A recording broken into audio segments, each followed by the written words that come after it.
Well, earlier I spoke with U.S. State Department spokesman P.J. Crowley. Here's a portion of our conversation.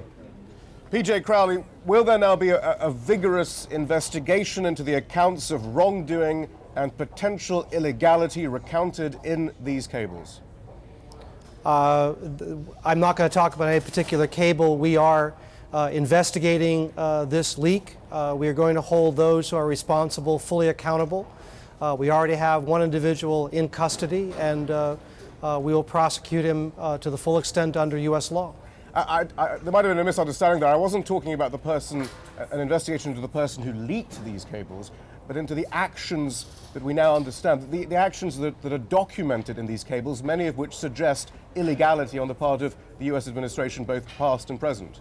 Well, I challenge your assumption. Without talking about any particular cable, what you see is the full breadth of U.S. foreign policy, which is conducted every single day under U.S. law and consistent with our values. So we're very proud of our diplomacy. We stand by our record, and we're going to continue to engage the world to solve common challenges that we face and other countries face. But surely failure to investigate what many around the world will think of as illegal actions is precisely what will jeopardize future international relations, not just the dump of documents by Wikileaks. I think that's nonsense. You can look at what the Secretary of State is doing today in Kazakhstan, directly engaged with world leaders, working on issues that are important to Europe, working on issues that are important to other regions. She'll be in Manama, Bahrain later this week, where she'll sit down with key leaders in the region and help to continue to advance things like Middle East peace. Next week, Undersecretary Bill Burns will be in Geneva, where we'll sit down with Iran and see if we can answer the questions that the international community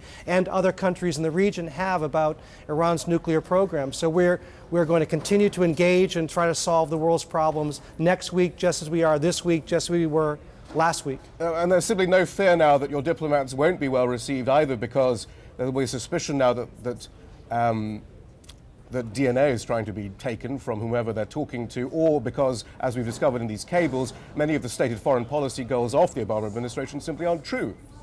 Again, that's nonsense. Our diplomats will be well received because we share common interests with many countries around the world, and we're working together to solve world problems. Our diplomats are sitting today in Cancun, Mexico, to help solve climate change. Our diplomats next week will be sitting in Geneva trying to solve the riddle of Iran. Our diplomats will be sitting with Palestinians and Israelis next week trying to reach a peace agreement that leads to a viable Palestinian state. All right, but then our diplomats will be received because without the United States, we can't solve these challenges that are important to our people and important to people around the world. Well, I'm glad you brought up, for example, Iran, because I mean, one of your own former State Department desk officers for Iran has written in the wake of these leaks from Wikileaks, the leak cables show the highest levels of the Obama administration never believed that diplomacy could succeed. Why was Iran expected to accept negotiation terms that relinquished its greatest strategic asset without receiving any strategic asset in return? The point is now the mistrust is going to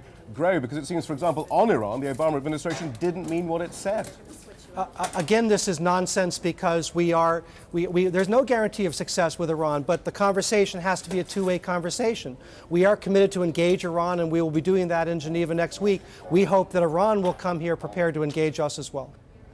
P.J. Crowley, and you can hear more of that interview with the State Department spokesman in our hour of news at 0200 GMT or 9 p.m. in Eastern.